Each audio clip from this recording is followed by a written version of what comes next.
kind of ironic, actually. The theist is usually the one that accuses the atheist with the argument of morality, that we don't have any because we don't have God.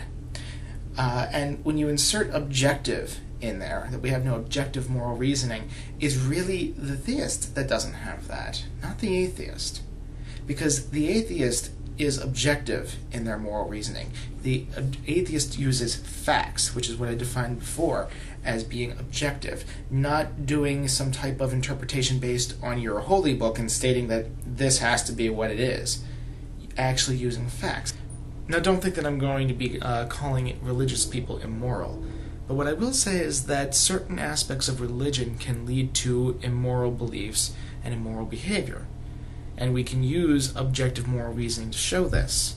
First off, we can show that they don't have objective moral reasonings because they don't base their beliefs on fact. They'll base it on the Bible. The Bible says it's true, therefore it is moral.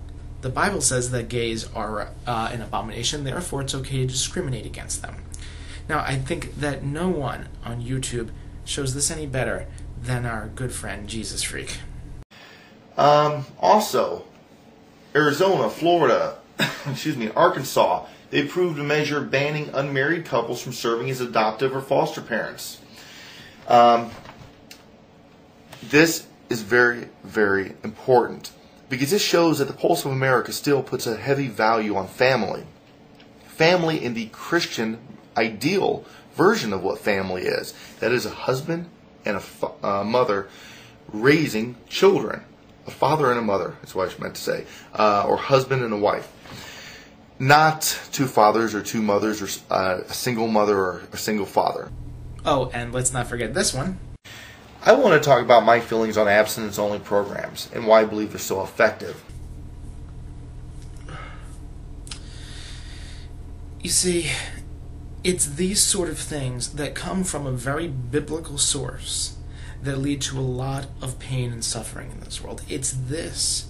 These two examples here are only scratching the surface of what I believe shows the Bible can lead to immorality, or at least a literal belief in the Bible. This isn't a rag on Meg Killer 2. I know that he's a moderate Christian, and I really do appreciate all he's done for educating people on evolution. So, Meg Killer 2, don't think I'm really applying this to you. I'm applying this to people like Jesus Freak, who look at a couple passages in the Bible that say that homosexuality is wrong, and then they're going to go that take those couple of lines and say, well, now we have to make sure that the kids stay in orphanages instead of being taken care of. This because people really appreciate the Christian version of what family is.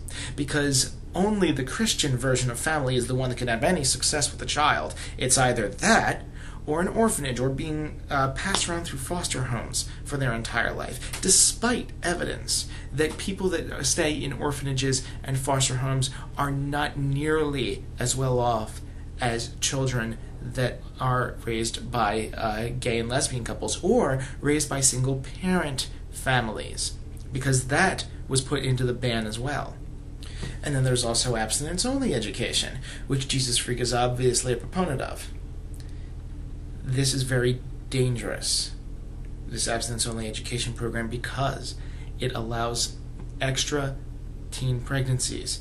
It allows the proliferation of STDs, but that doesn't really matter, does it? The Bible says it's so that's where we have to get our morality from. It doesn't matter if putting this policy into place will be very bad for our society and our culture. It won't matter if it leads to a lot of babies that will not have proper families, that will be pushed into orphanages or given up for adoption. It doesn't matter that they will have more herpes, more HIV. This doesn't matter. All that matters is that we follow the Bible. That's why it is not objective moral reasoning. And there's not objective moral value in these things that come from the Bible. These things are dangerous. And this is why we have to have a secular society. And this is why we have to have secular moral reasoning. Because the biblical moral reasoning is not sufficient for our society and is not beneficial in many of the circumstances that people believe it is. Thank you. Honest Discussioner, out.